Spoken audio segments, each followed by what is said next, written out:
my dear students, in this video we'll cover chapter 3 Ranga's marriage by Masti Venkatesan Iyengar. Okay so इस chapter में हम पढ़ेंगे रंगा के बारे में, जो एक अकाउंटेंट्स का बेटा है और गांव से ये पहला ऐसा इंसान है जिसको शहर भेजा गया पढ़ाई करने के लिए। और जब वो शहर से पढ़ाई करके आता है, बेंगलोर सिटी से वापस आता है पढ़ाई करके अपने गांव में, तो गांव वाले लोग उसके चारों तरफ भीड़ इकट्ठा करके खड़े हो जाते हैं। मिल अराउंड मीन्स भीड़ इकट्ठी करके चारों तरफ खड़े रहना, मिल अराउंड। तो वो देखना चाहते हैं कि जो ये रंगा है क्या इसके विचारों में कोई बदलाव आया है या नहीं। और हम देखेंगे इस कहानी में कि रंगा की शादी के प्रति क्या विचारधारा है। अब हम ऑथर बता रहा है कि मैंने जो नाम दिया है रंगा मैरिज, ये मैंने क्यों दिया। मैंने ऐसे क्यों नहीं कहा कि रंगनाथ विवाह या रागनाथ विजया। और मैं और भी माउथ फीलिंग का मतलब होता है अट्रैक्टिव, माउथ फीलिंग मतलब अट्रैक्टिव। मैंने अट्रैक्टिव नाम क्यों नहीं बताया या ऐसे क्यों नहीं कहा जगन्नाथ विजया या गिरिराज कल्याणा, ऐसा मैंने क्यों कहा। क्योंकि मेरी जो ये कहानी है ये कोई जगन्नाथ की विजय, विक्ट्री होता है विजय, या गिरिराज की वेडिंग मीन्स शादी के बारे में नहीं है। ये हमारे अपने खुद के रंगा की शादी के बारे में है। इसीलिए कोई फैंसी टाइटल नहीं चाहता था। फैंसी मतलब कल्पना से भरा हुआ। होशाली हमारे छोटे से गांव का नाम है, शायद आप लोगों ने सुना होगा, और नहीं तो मुझे आप लोगों पे दया आती है, लेकिन इसमें तुम्हारी गलती नहीं है। क्योंकि ज्योग्राफी की जो किताबें हैं उसमें ये जो गांव है होशाली, इसके बारे में कुछ बताया ही नहीं गया। जो अंग्रेज लोग थे उन्होंने किताबें तो लिखी, लेकिन शायद इतने प्यारे गांव के बारे में लिखना भूल गए। और हमारे खुद के जो भारतीय हैं ये भी इसके बारे में भूल गए। तो इसलिए आपके ऊपर मुझे कोई खेद नहीं है कि आप होशाली को नहीं जानते, क्योंकि भारत में तो भेड़ चाल है। भेड़ चाल होता है जैसे एक ने किया उसको देख के और लोग भी वैसा ही करते हैं। तो अंग्रेज़ों ने जैसा किया उनको देख के भारतीयों ने भी वैसा ही किया। इसीलिए हमारे जो कार्टोग्राफर है, कार्टोग्राफर होता है जो मैप बनाता है, the one who makes map is called cartographer. इसीलिए हमारे कार्टोग्राफर होशाली जो एक इतना सुंदर गांव है उसको मैप में डालना भूल गए। सॉरी, मुझे माफ़ करो, मैं तो रास्ते से भटक ही गया। हाँ, मैं बात कर रहा हूँ मैसूर की। जिस प्रकार भारतवर्ष में मैसूर है और जिस प्रकार त्योहारों के अवसर पे करी गाडाबू नामक स्वीट है, उसी प्रकार मैसूर में इम्पॉर्टेंट है होशाली। जिस प्रकार करी गाडाबू स्वीट में भरने के लिए उसका जो स्टफिंग इम्पॉर्टेंट होता है, उसी प्रकार मैसूर में होशाली इम्पॉर्टेंट है। बहुत ही महत्वपूर्ण हिस्सा है होशाली मैसूर का।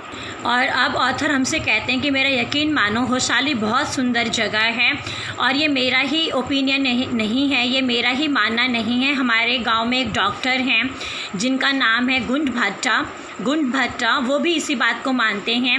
और गुंड भट्टा ने काफ़ी सारी जगह देखी हुई हैं, उसके बावजूद भी वो ये कहते हैं कि होशाली सबसे सुंदर जगह है। हम नहीं कह रहे कि वो इंग्लैंड उन्होंने घूमा हुआ है, उन्होंने काफ़ी सारी जगह घूमी हुए हैं। उन्होंने हमें कहा है कि एक ऐसा डॉग जिसमें फ्ली पेस्टर डॉग होता है बेटा, ऐसा डॉग जिसमें मक्खियाँ भिनभिना रही हों, उसमें चोट होगी या कोई प्रॉब्लम होगा तो उसमें मक्खियाँ भिनभिना रही होती हैं, that is called flea pester dog.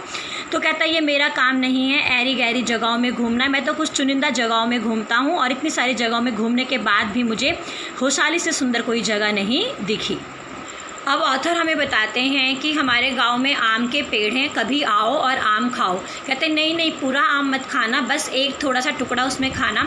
और वो आम इतना खट्टा होता है कि उसकी जो खटास है वो सीधे तुम्हारे ब्रह्मांद्रा में जाएगी। यहाँ पे ब्रह्मांद्रा का मतलब है ब्रेन का वो पार्ट जहाँ पे हड्डियाँ जुड़ती हैं, छोटे बच्चों के लिए यूज़ किया हुआ है। लेकिन यहाँ पर ये एडियोमेटिक फ्रेज़ है जो कहना चाहता है कि आम में इतनी खटास है जो एकदम हमारे मन में, मस्तिष्क में चुभती हैं।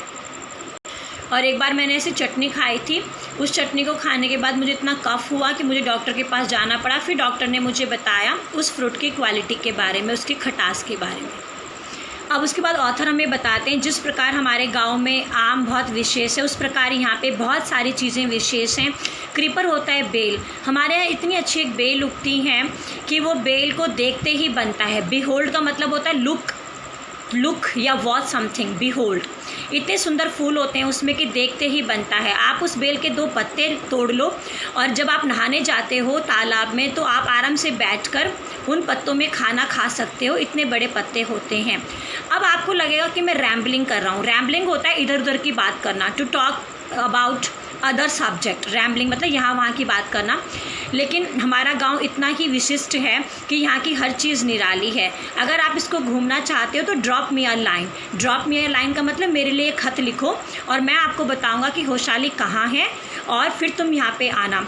और मुझे ये लगता है कि तुम इस बात से सहमत होंगे कि किसी जगह को जानने के लिए उस जगह में हमें घूमना अनिवार्य है। जब हम घूमने जाएंगे तो हम अपने आप ही जगह को पहचानने लगते हैं। अब मैं आपको सुनाता हूँ 10 साल पहले क्या हुआ। 10 साल पहले हमारे गांव में जो अकाउंटेंट हैं, जो बनिया हैं, उसने साहस करके अपने बेटे को बैंगलोर भेजा पढ़ाई करने के लिए। उस समय का वातावरण अलग था, लोग इंग्लिश भाषा का प्रयोग नहीं करते थे और हिंदी बोलने टाइम भी इंग्लिश शब्दों का प्रयोग नहीं होता था।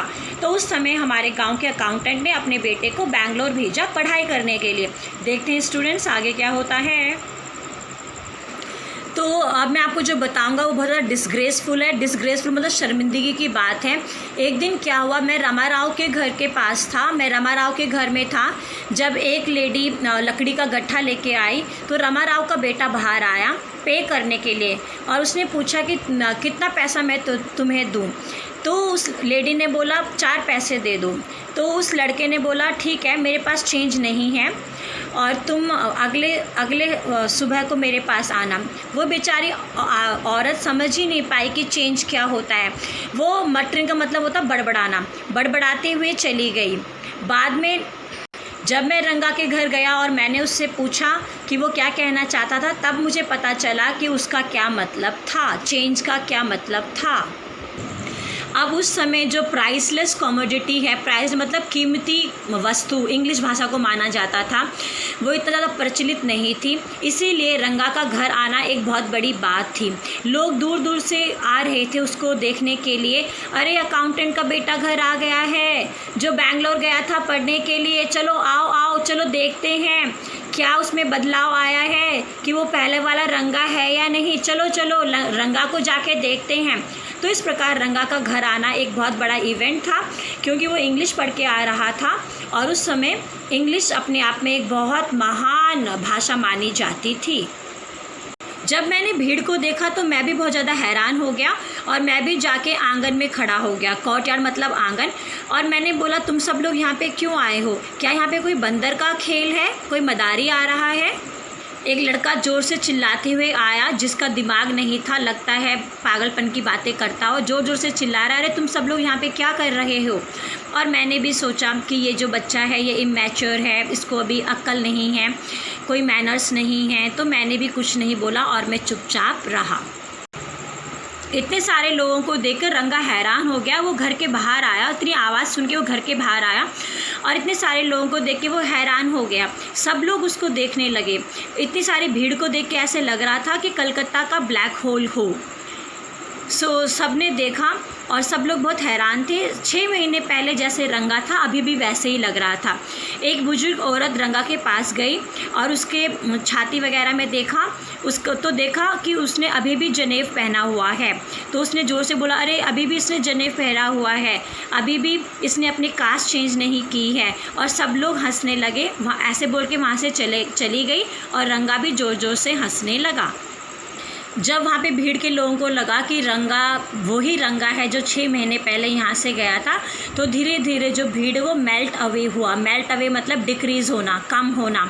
जिस प्रकार हम मुंह में मिश्री को रखते हैं, चीनी को रखते हैं और चीनी पिघल जाती है, उसी प्रकार यहाँ से जो भीड़ है वो पिघल गई या कम हो गई। मैं रंगा के पास गया और मैंने कहा, रंगप्पा सब कुछ ठीक है? तब उसने मुझे देखा और नमस्कार किया और मुझे कहा कि आपके आशीर्वाद से सब कुछ ठीक है। अब मैं आप लोगों का ध्यान रंगा के चरित्र की ओर आकर्षित करना चाहता हूँ। रंगा ये भली भांति जानता है कि लोगों की कद्र कैसी होती है। वो आजकल के लड़कों के जैसे नमस्कार नहीं करता, जिनका सर ऊपर होता है और हाथों से पैरों को छूते भी नहीं हैं और दिल में कोई इज्जत नहीं होती है। लेकिन हमारा जो रंगा है, रंगप्पा है, वो लोगों की कद्र करना जानता है। उसने मेरे पैर छुए और मुझे नमस्कार किया और मैंने उसको आशीर्वाद किया, भगवान करे तुम्हारी शादी जल्दी हो। और उसके बाद हमने थोड़ी सी प्यारी बातें की, एक्सचेंजिंग अ फ्यू प्लेजेंट्रीज, मतलब हमने अच्छी थोड़ी सी बातें की और मैं वहाँ से चला गया। अब उस दिन की बात है, आफ्टरनून में रंगप्पा मेरे घर आया थोड़े से ऑरेंजेस लेके और मैंने देखा ये बहुत ज़्यादा जेनरस, मतलब विनम्र इंसान है, कंसिडरेट है, बहुत ही अच्छा व्यक्ति है और इसकी अच्छे घराने में शादी करवाना मुझे चाहिए, तो समाज के लिए मैं कुछ अच्छा काम कर पाऊँगा। तो बातों ही बातों में मैंने रंगप्पा से कहा है शादी के बारे में तुम्हारा क्या ख्याल है। तो रंगप्पा ने कहा अभी मैंने शादी के बारे में नहीं सोचा। तो मैंने कहा क्यों। अब बातों ही बातों में मैंने रंगा से कहा कि वो शादी क्यों नहीं करना चाहता। तो रंगा ने बताया जब मुझे एक सही लड़की मिलेगी तो ही मैं शादी करूँगा। अभी मैं एक ऑफिसर को जानता हूँ, 6 महीने पहले उसकी शादी हुई है, वो 30 साल का है और उसकी वाइफ 25 साल की है। तो उनके बीच में कितनी अच्छी अंडरस्टैंडिंग है, वो एक दूसरे को समझ सकते हैं। पर मान लो मैं इस उम्र में शादी करूँगा और मैं जिससे शादी करूँगा वो उम्र में बहुत छोटी होगी, तो हो सकता है वो मेरी बातों को गलत ले और गुस्से में ले। इसीलिए जो मुझे शादी करनी है तो एक मैच्योर लड़की होनी चाहिए। अगर अब हम बात करें शकुंतला प्ले की, नाटक की, तो राजा दुष्यंत को भी शकुंतला से तभी प्यार हुआ जब उसने देखा कि शकुंतला एक मैच्योर है, बड़ी है, सुंदर लड़की है।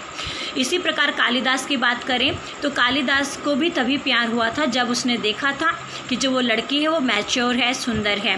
तो इंसान को तभी शादी करनी चाहिए जब उसको एक मैच्योर लड़की मिले, समझदार लड़की मिले, और अगर ना मिले तो तब तक शादी नहीं करनी चाहिए। इसीलिए मैं अभी शादी नहीं करना चाहता। उसने कहा कि एक व्यक्ति को उस लड़की से शादी करनी चाहिए जिसकी वो प्रशंसा करे। और आजकल तो अरेंज मैरिजेस हैं और आजकल तो लड़कियों के दूध के दांत टूटते भी नहीं हैं, उनको इतनी समझ भी नहीं होती और फिर शादी हो जाती है। तो ऐसी शादी का क्या फ़ायदा। तो उसने कहा कि अच्छा, एक नीम और दूसरा करेला। रंगा ने कहा हाँ बिल्कुल, तो इस प्रकार की शादी मुझे नहीं करनी है। फिर ऑथर हमें कहता है मुझे ये जानकर बहुत दुख हुआ कि ये इतना अच्छा लड़का है और इतना अच्छा पति बन सकता है, लेकिन अभी ये शादी नहीं करना चाहता, तो मुझे इसकी शादी करवानी है। तो रमा राव की भतीजी जो है वो उसके घर आई है और वो 11 साल की हैं और वो एक बहुत अच्छी लड़की है, बहुत समझदार लड़की है और वो वीणा और हारमोनियम भी बजाती हैं और उसकी आवाज़ भी बहुत अच्छी है। तो मैंने मन ही मन सोच लिया कि मैं रंगा की शादी उस लड़की से करवाऊँगा। उसके माता पिता की मृत्यु हो चुकी है और उसके अंकल उसके अपने घर लेके आए हैं और रंगा उसके लिए बिल्कुल सही पति है। अरे मैं तो आप लोगों को उस लड़की का नाम बताना भूल गया, उसका नाम रत्ना है। मैं रामा राव के घर गया और मैंने कहा कि मैं तुम लोगों के लिए बटर मिल्क भेजूँगा, लस्सी भेजूँगा, तो तुम रत्ना को भेजना उसको लेने के लिए।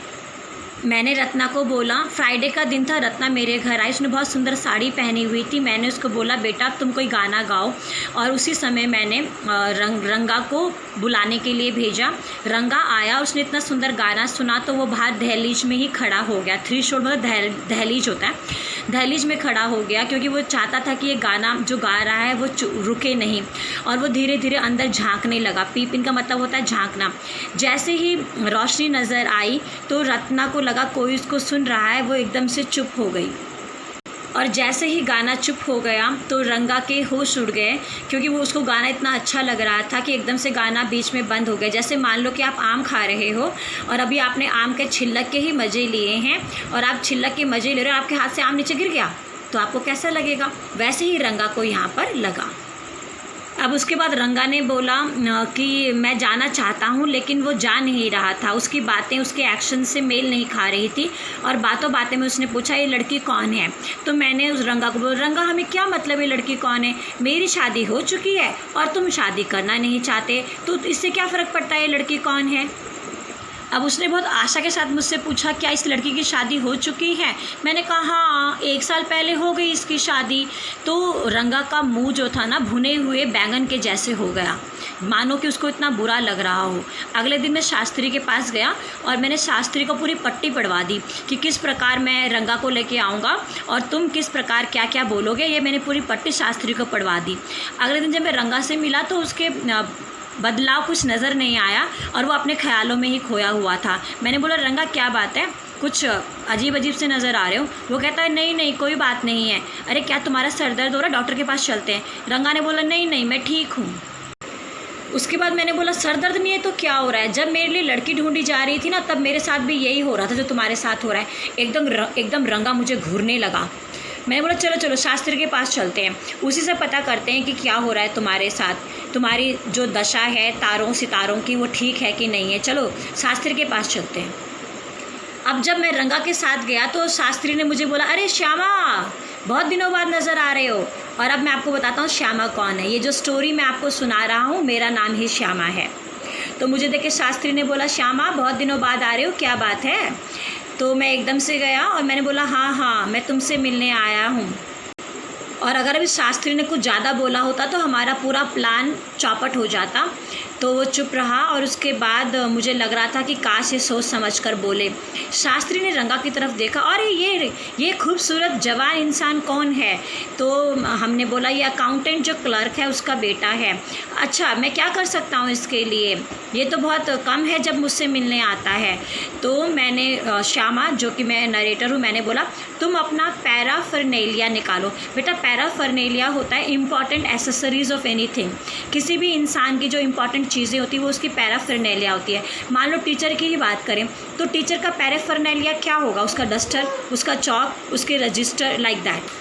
तो शास्त्री ने अपना पैराफर्नेलिया मतलब सामान निकाला, जन्मपत्रियाँ निकाली होंगी, पंचांग निकाला होगा और बोला चलो तुम्हारी भविष्यवाणी क्या कहती है, हमारे रंगा के दिमाग में क्या चल रहा है। तो शास्त्री ने कहा चलो देखते हैं। उसने एक पेपर निकाला, कुछ कॉडीज़ निकाली, कुछ बुक्स निकाली और उसने बोला देखते हैं कि क्या लिखा हुआ है। उसने कहा ये कोई हरी कथा नहीं है, मैं जो बोलने जा रहा हूँ जो भी होगा देखते हैं कि क्या चल रहा है इसके दिमाग में। उसके बाद शास्त्री ने बोला तुम्हारा स्टार क्या है, मतलब तुम्हारी क्या साइन है, मतलब या तुम्हारी क्या। लेकिन रंगा अपने स्टार्स के बारे में नहीं जानता था। उसने बोला चलो कोई बात नहीं है, और तरीके से देखते हैं। लगता है तुम किसी लड़की के बारे में सोच रहे हो। तो मुझे थोड़ी हंसी आई, लेकिन मैंने अपनी हंसी को कंट्रोल किया और मैंने रंगा की तरफ देखा। ऐसा तो नहीं है, ऐसी तो कोई लड़की नहीं है जिसके बारे में ये सोच रहा है। शास्त्री ने थोड़ी देर सोचा और बोला लगता है उसका नाम किसी समुद्र से स्टार्ट हो रहा है। कमला में उसका नाम पंछी हो सकता है, मॉस हो सकता है, कुछ भी हो सकता है। कमला नहीं होगा तो पर्ल हो सकता है या रत्ना हो सकता है। प्रेसियस, रत्ना मतलब प्रीशियस स्टोन। रत्ना वो लड़की जो रमा राव के घर में रहती है। अरे क्या कोई चांस है हमारी शादी होने का? Definitely he said after thinking for some time. वो थोड़ी देर सोचने लगा। अभी रंगा के फेस में सरप्राइज़ दिख रहा है और थोड़ी थोड़ी खुशी नज़र आ रही, थोड़ी थोड़ी हैरानी नज़र आ रही है। लेकिन उस लड़की की तो शादी हो गई। मैंने उसकी तरफ देखा और कहा उसकी तो शादी हो गई है। फिर दोबारा रंगा का फेस जो है लटक गया, उसका मुंह दोबारा से लटक गया। ओहो, थोड़े चांस बन रहे थे शास्त्री के अनुसार हमारी शादी करने के। और ये श्यामा जी ने तो, ये चाचा जी जो श्यामा जी हैं, ये तो कह रहे उसकी शादी हो गई है। मुझे ये नहीं पता कि वो लड़की या कौन सी लड़की। मैंने तो वो बोला जो तुम्हारे सितारे मुझे कह रहे हैं, शास्त्र मुझे कह रहे हैं, मैंने वो बताया है। उसके बाद हम वहाँ से चले गए और जब हम वहाँ से पहुँचे तो रामाराव का घर आया। रत्ना दरवाजे पे खड़ी थी। मैं अंदर गया अकेले और फिर बाहर आया और मैंने हैरानी से बोला अरे उस लड़की की तो अभी शादी नहीं हुई है। किसी ने तो मुझे कहा था उसकी शादी हो गई है। अरे शास्त्र की बात तो बिल्कुल ठीक है, इस लड़की की तो शादी नहीं हुई है। अरे मुझे तो यकीन ही नहीं हो रहा है अपनी बातों पे। तो मुझे तो यकीन नहीं हो रहा, जो शास्त्री ने कहा वो बात सही है। इसका मतलब तुम रत्ना के बारे में ही सोच रहे थे। रंगा ने बोला हाँ, जो शास्त्री ने कहा बिल्कुल ठीक है, मैं रत्ना के बारे में ही सोच रहा था। उसके बाद शास्त्री को जब मैं शाम को मिला तो शास्त्री बहुत ज़्यादा मज़े में था। उसने कहा देखा, जो मेरा पंचांग कहता है, मेरे शास्त्र कहते हैं, वो बिल्कुल सही होता है। और जो तुम कह रहे हो उसके बाद शास्त्री ने कहा, अरे जो तुम मुझे बता रहे थे वो तो मैं अपने शास्त्र से अपने आप ही ढूंढ लेता, तुम ये मत भूलोगे तुमने मुझे बस हिंट दी थी और मैं तो अपने शास्त्र के माध्यम से कुछ बात का भी पता कर सकता हूँ। अब उस दिन रंगप्पा मेरे पास आया और उसने मुझे डिनर के लिए इनवाइट किया है। मैंने कहा, भाई क्या ओकेज़न है, क्या बात है, डिनर के लिए क्यों मुझे इनवाइट कर रहे हो? तो बेटा यहाँ से हमारी स्टोरी स्टार्ट हो रही है। इससे पहले अभी तक जो श्यामा हैं, जो स्टोरी के नरेटर हैं, वो हमें सुना रहे थे कि किस तरह उसने रंगा और रत्ना की शादी करवाई। अब फ़िलहाल रंगा और रत्ना की शादी को कुछ टाइम हो चुका है। उसका ऑलरेडी एक बेटा है जो कि 3 साल का है और अब दोबारा उसकी बीवी है वो प्रेग्नेंट है। तो उसने बोला कि मेरा बेटा अब 3 साल का हो चुका है और आज हमने पार्टी रखी हुई है और उसका जो नाम है मैंने श्यामा रखा हुआ है। तो मैंने उसको कहा, अरे रंगा तुम पागल हो गए हो क्या? तुमने इतने प्यारे से बेटे का नाम श्यामा क्यों रखा? मैं तो कितना काला हूँ और तुम्हारा बेटा कितना सुंदर है, उसको इतना बेकार नाम क्यों दिया श्यामा? वो कहता, और बेटा हम आपको एक बात बताते हैं कि इंग्लिश कस्टम के हिसाब से हम जिसकी इज्जत करते हैं हम उसके नाम पे अपने बच्चे का नाम रखते हैं। तो रंगा और रत्ना श्यामा की बहुत इज्जत करते हैं क्योंकि श्यामा की वजह से ही, जो हमारे स्टोरी के नरेटर हैं, श्यामा की वजह से ही रंगा और रत्ना की शादी हुई। इसीलिए रंगा ने निश्चय किया कि वो अपने बेटे का नाम श्यामा रखेंगे। और अब उनकी वाइफ दोबारा जो रत्ना है वो दोबारा प्रेग्नेंट है, 8 महीने हो चुके हैं उसकी प्रेगनेंसी को। और उसने बोला कि मेरी बहन आ रखी है आजकल हमारे साथ और आप आओ डिनर पे आना। श्यामा जब वहाँ पे गया तो वो छोटा सा बच्चा उसकी गोद में आके बैठा। मैंने उस बच्चे को बहुत प्यार किया और एक छोटी सी रिंग उसको पहनाई। और अब आप मुझे अलविदा दीजिए, अब मैं आपसे इजाज़त चाहता हूँ और मैं हमेशा आप लोगों के लिए रेडी रहूँगा। और मुझे उम्मीद है कि जो मैंने आपको आज एक कहानी सुनाई आप उससे बोर नहीं हुए होंगे। ये श्यामा के शब्द हैं। सो बेटे हमें पता चला कि ये जो रंगा मैरिज है, ये बिल्कुल चैप्टर का नाम ठीक रखा गया है क्योंकि रंगा की मैरिज के इर्द गिर्द ही हमारा चैप्टर घूम रहा है। और श्यामा जो इस चैप्टर के नरेटर हैं वो एक बहुत ही अच्छे व्यक्ति हैं, उनकी बहुत अच्छी विचारधारा है और उनकी वजह से ही रत्ना और रंगा की शादी हो पाई है और इसीलिए रंगा ने अपने बेटे का नाम श्यामा रखा है।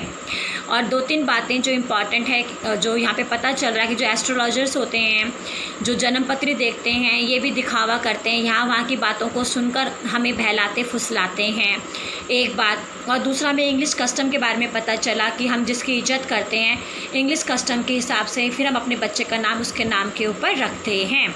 सो आई होप आपको ये चैप्टर समझ में आया होगा। Thank you students.